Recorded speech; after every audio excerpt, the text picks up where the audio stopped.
कथा का नाम है चंपा। चंपा एक 12 साल की छोटी सी लड़की।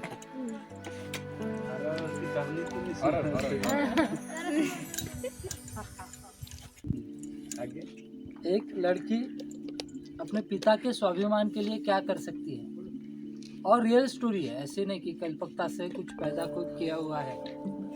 12 साल की वो लड़की थी चंपा, जिसके पिताजी बहुत बड़े राजा थे। सर नाना साहिब नहीं, कथा सुन तो लो पहले।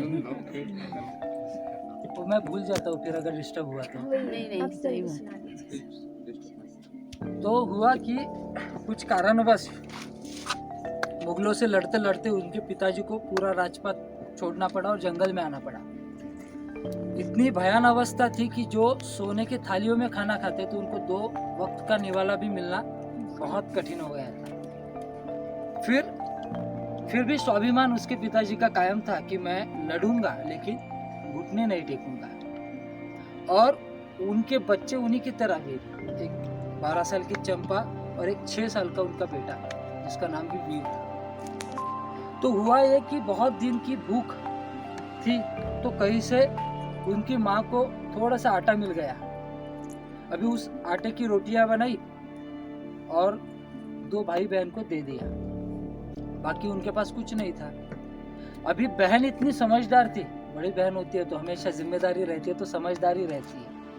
बहन समझदार थी, उसको लगा कि मेरा भाई छोटा है, अभी मैं अगर खा लूंगी तो उसको थोड़ी देर बाद और भूख लगेगी, तो वो समझ नहीं पाएगा कि हम किन हालातों से गुजर रहे हैं। मेरे पिताजी अभी नई व्यवस्था कर सकते उसको खिलाने का।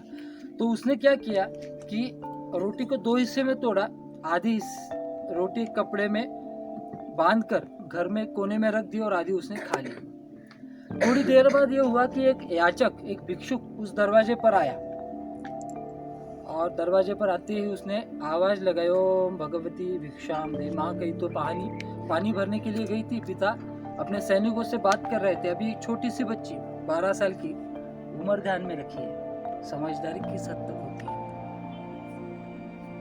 तो उसने सोचा कि आज तक मेरे पिताजी के दरवाजे से कोई भी याचक खाली हाथ तक नहीं गया। आज तक मेरे पिताजी के दरवाजे पर जो भी आया वो अपना जो भी है वो लेकर गया है, और आज मैं इस हालात में भी हूँ, लेकिन आज भी अगर ये याचक खाली हाथ जाएगा तो मेरे पिताजी का नाम खराब हो जाएगा। और वो जहाँ पर रोटी रखी थी आधी, उसको निकाला और उसके झोली में डाल दिया। वो निकल गया।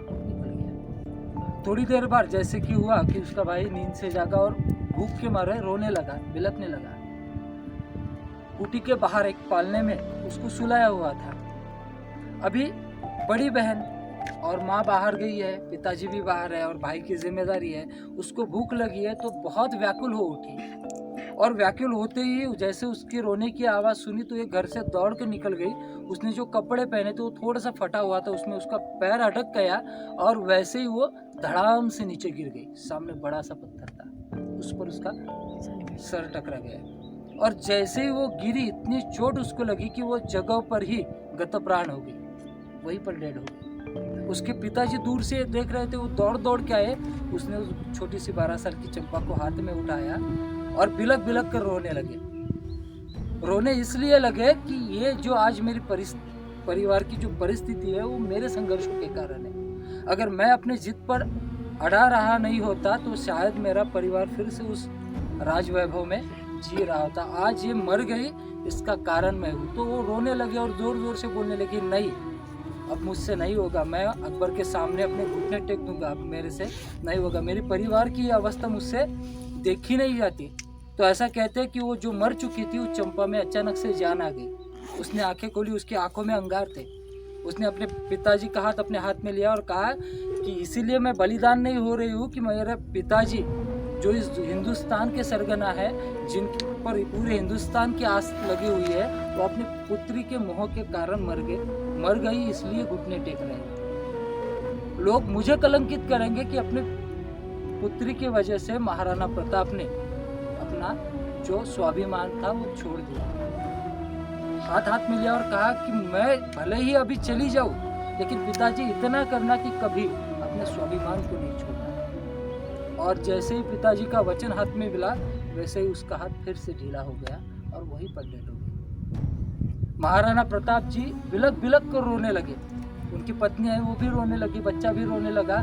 ऐसी सभी अवस्था में एक सैनिक पीछे से आता है और कहता है कि राणा जी, अकबर की सेना पीछे से आ रही है, हमें निकलना पड़ेगा। और उस बालासार की बच्ची का प्रेत लेकर महाराणा प्रताप घोड़े पर निकलते हैं। सोचिए क्या एक पिता के हृदय पर घाव होता होगा कि एक बच्ची की लाश जो मेरे वजह से गई है और उसकी लाश पर हम रो भी नहीं सकते ठीक से, और उस प्रेत को लेकर वो चलते गए जंगल में। फिर एक जगह ही वहां पर रुके। अभी बच्ची का अंतिम संस्कार करना था, पर उतनी भी फुर्सत अभागे बाप के पास नहीं थी, इसलिए बच्ची के प्रेत को रखा और सामने एक बड़ा सा पत्थर था, वो पत्थर उसके प्रेत पर ढके। आज भी राजस्थान में वो पत्थर है जिसके नीचे वो चंपा शान से सोई है। शान से इसलिए सोई है क्योंकि उसके पिता ने अपनी शान को बरकरार रखा। वो झुके नहीं आखिर तक, जीवन के आखिरी पल तक लड़ते रहे अकबर के साथ। वो थे महाराणा प्रताप। जितने भी महापुरुष हुए हैं, त्याग सिर्फ महापुरुषों ने किया, तो उनके परिवार को भी बहुत कुछ त्यागना पड़ा है। छोटी सी बच्ची उस स्वाभिमान को समझ सकती थी कि मेरे पिताजी का स्वाभिमान क्या है, और उस स्वाभिमान के लिए खुद को बलि चढ़ा दिया।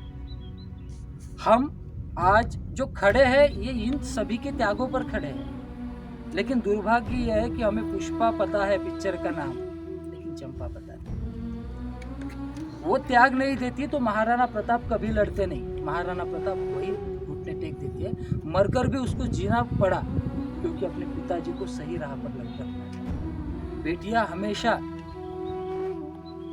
एक पिताजी और बेटी रास्ते से जा रहे थे, नदी में बहुत सैलाब था, तो पिताजी ने कहा अपनी पुत्री से कि बेटा सैलाब बहुत है और हमको नदी क्रॉस करनी है, तू एक काम कर, तू मेरा हाथ पकड़ ले। तो बेटी कहती है ना पिताजी, मैं आपका हाथ नहीं पकड़ूंगी, आप मेरा हाथ पकड़िए।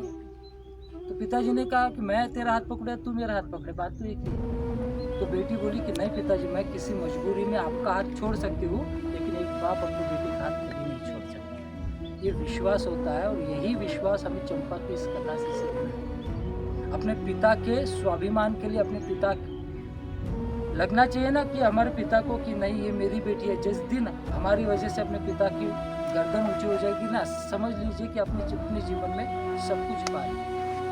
इतना भी जीवन में कोई नहीं अच्छा स्टेटस मिला, कुछ नहीं मिला, लेकिन मेरे वजह से मेरे पिताजी को कभी गर्दन झुकना नहीं पड़े, इतना भी उनको दे दिया आपने जीवन में। उनका स्वाभिमान, उनका सम्मान, उनका एटीट्यूड आपने बरकरार रखा ना, तो समझ लीजिए आपने चंपा की लाइफ जी।